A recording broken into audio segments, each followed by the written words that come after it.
Véronique Valenbois, bonjour. Bonjour Pascal. Donc vous êtes enseignante et écrivaine. Oui. Alors, la première question. Pourquoi m'avoir donné rendez-vous le long des berges de l'Escaut? Ah bien, tout simplement parce que d'abord j'aime bien marcher le long de l'Escaut. Je pratique la marche nordique, la marche. Et puis voilà, il y a eu le début du confinement au mois de mars. Et donc un jour, je suis allée faire une marche. Et en revenant, je me suis installée à ma table et j'ai eu envie d'écrire un poème. Voilà, c'est sorti tout seul.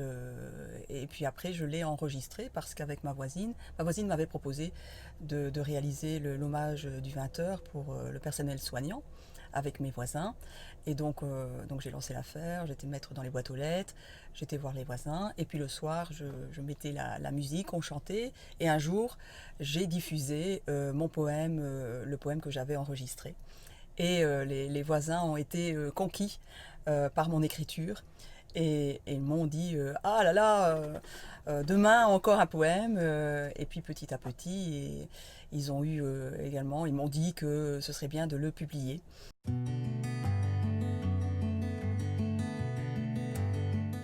Très positif. Alors pas au début, pas forcément non plus pendant, tout le temps. Je n'ai pas eu envie de subir ce confinement.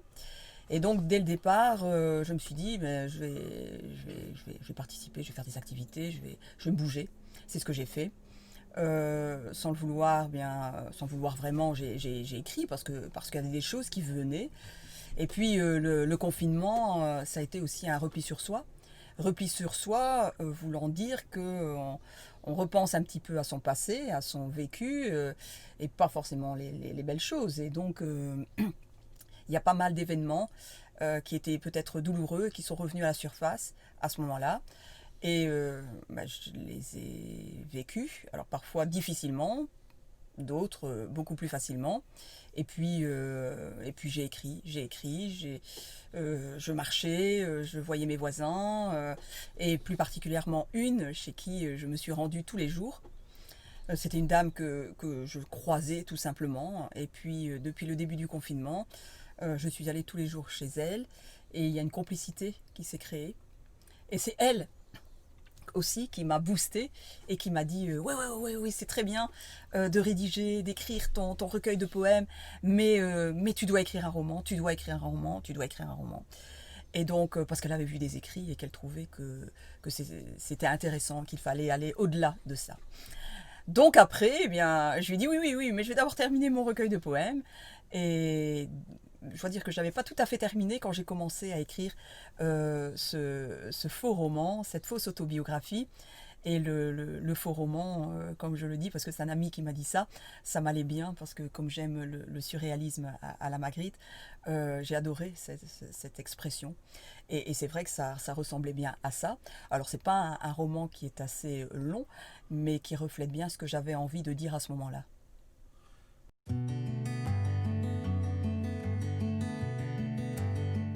Oui, et avec ça, on a l'impression que les poètes écrivent que des choses positives, belles, joyeuses, et non, pas forcément.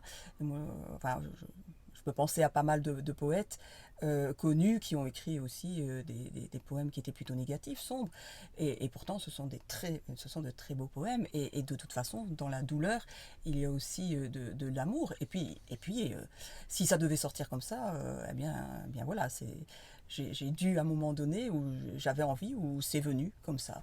Et donc il y a eu des douleurs ou des choses qui devaient être écrites sous forme de poèmes sur ma vie, sur des coups de gueule du moment, pendant la période du confinement aussi, et sur des belles choses, parce qu'il y avait aussi des poèmes qui étaient positifs, mais pas que positifs, parce que ça ne se commande pas non plus. Et donc ce qui vient doit être, en tout cas pour moi, ça doit être déversé sur une feuille, et ça m'a permis aussi de tourner une page et de boucler un cycle de ma vie.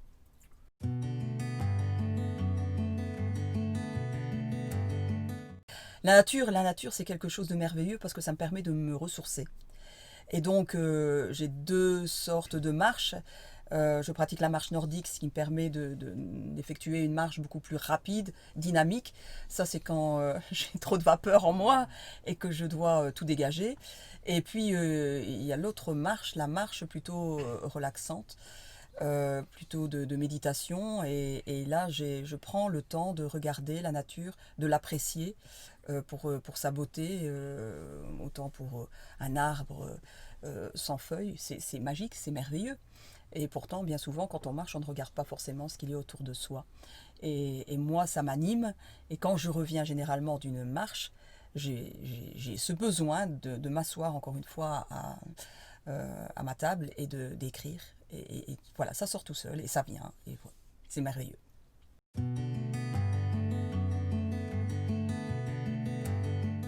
Oui, oui, voilà, ça a été mon ressenti depuis ma naissance et même encore avant.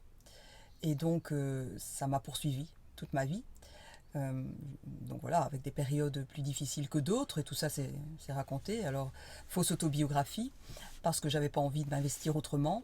Très court, parce que je voulais que ce soit assez concis dans ce que j'avais envie de déverser. Et puis une évolution, parce que évidemment, il ne suffit pas de se dire qu'il y a des choses qui sont négatives. Il faut aller au-delà, et ça m'a permis, Métamorphose d'une plume, son titre le dit bien. Métamorphose, un changement d'une plume. Mais la plume avait plusieurs sens, et j'essaie de l'expliquer, donc j'en dirai pas plus. Et donc à chacun d'essayer de le lire et de voir un petit peu ce que les gens pensent et leur interprétation aussi. Mais oui, voilà. Métamorphose d'une plume, un roman, un petit roman, un début, le premier, et pourquoi pas un deuxième.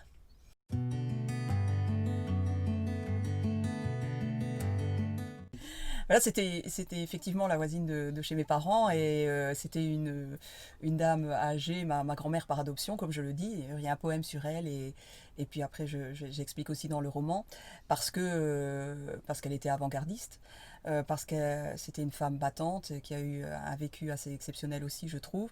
Et donc elle m'a appris énormément. Donc heureusement que je l'ai eue. Et puis ça m'a permis d'avancer aussi. Et maintenant encore, je pense souvent à elle, tout le temps. Elle est là, derrière moi, avec moi.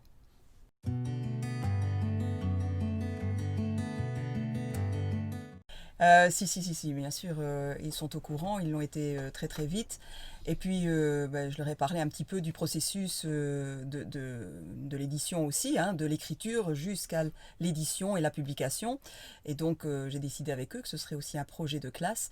À partir de janvier, ils rédigeront, et on va réaliser un petit livre dans lequel il y aura des textes, des poèmes écrits par eux, pour eux, et ils auront le résultat final fin de l'année. Donc oui, ils sont très contents, puisque pour une fois, je suis passée du privé vers le professionnel, l'écriture privée et l'écriture professionnelle. Et puis, mais ce qui était marrant, c'était de voir, puisque pas de commerce à l'école, bien évidemment, donc des élèves qui revenaient et qui arrivaient à la fin de l'heure avec les 2 livres, et qui me demandaient pas avoir une petite dédicace. Et donc c'était pour papa, pour maman, ou même pour eux, et après ils étaient tout contents de montrer aux copains, voilà, copine, j'ai une dédicace de madame. Donc voilà, habituellement je fais venir des auteurs dans mes classes. Cette année de toute façon c'était pas possible, et maintenant ils ont la possibilité d'avoir une auteure, une autrice ou une écrivaine en classe, donc ils peuvent me poser toutes les questions. Et pour certains de mes élèves qui aiment écrire aussi, bien voilà, comme ça ils ont des pistes pour évoluer et pour pouvoir publier ce qu'ils ont écrit eux.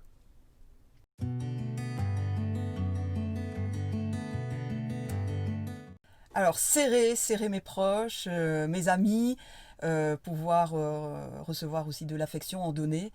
Évidemment, après une grosse fiesta, faire la fête, sans avoir d'heure, pouvoir se libérer et s'amuser, sans contrainte. Ça, ce serait l'idéal. Moi, je crois que je vais investir dans une brasserie quelconque. Parce que je crois qu'il y a du commerce à faire pour l'après-confinement. Avoir le nom le nombre de gens qui vont faire des fiestas. Voilà. Oui, Donc, exactement. également, si les gens veulent se recycler dans le disjockey, ainsi de suite, Aussi. je pense qu'il y a moyen. L'événementiel va bien fonctionner. Eh bien voilà, écoutez, un grand merci d'abord d'avoir participé Merci à toi, Pascal. cette capsule vidéo. Merci d'avoir eu le courage de vous livrer. C'est pas facile. Et alors, quelque chose de vraiment très très facile pour vous. Franchement, vous êtes avantagé par rapport à tous les autres. Extrêmement facile, je vous assure, n'ayez pas peur. Oh non. C'est simplement de vous demander de bien vouloir remplir le livre d'or sur votre ressenti par rapport à cette capsule vidéo. Ah, mais j'ai fait autre chose. J'ai écrit un poème sur le temps d'une pause café. Ah, c'est chouette ça. Mais voilà, parce que je me suis dit qu'en tant que poétesse, je ne pouvais pas faire autrement. Si, mais je voulais, absolument. Et donc, les idées me sont venues et je vais dire le poème. Je suis impatient de vous écouter. Je me tais dans toutes les langues maintenant. Comme vous voulez. C'est parti alors. Le temps d'une pause café. Des échanges, des pensées remplies d'humanité, des questions éveillées qui amènent volontiers de l'émotion à souhait. Le temps d'une pause café, des paroles libérées par une confiance installée, des souvenirs révélés sans pudeur exagérée par une écoute attentionnée. Le temps d'une pause café, des réflexions analysées, d'un renouveau non planifié, grâce à une plume éclairée, soutenue par des amitiés pour un avenir ensoleillé. Le temps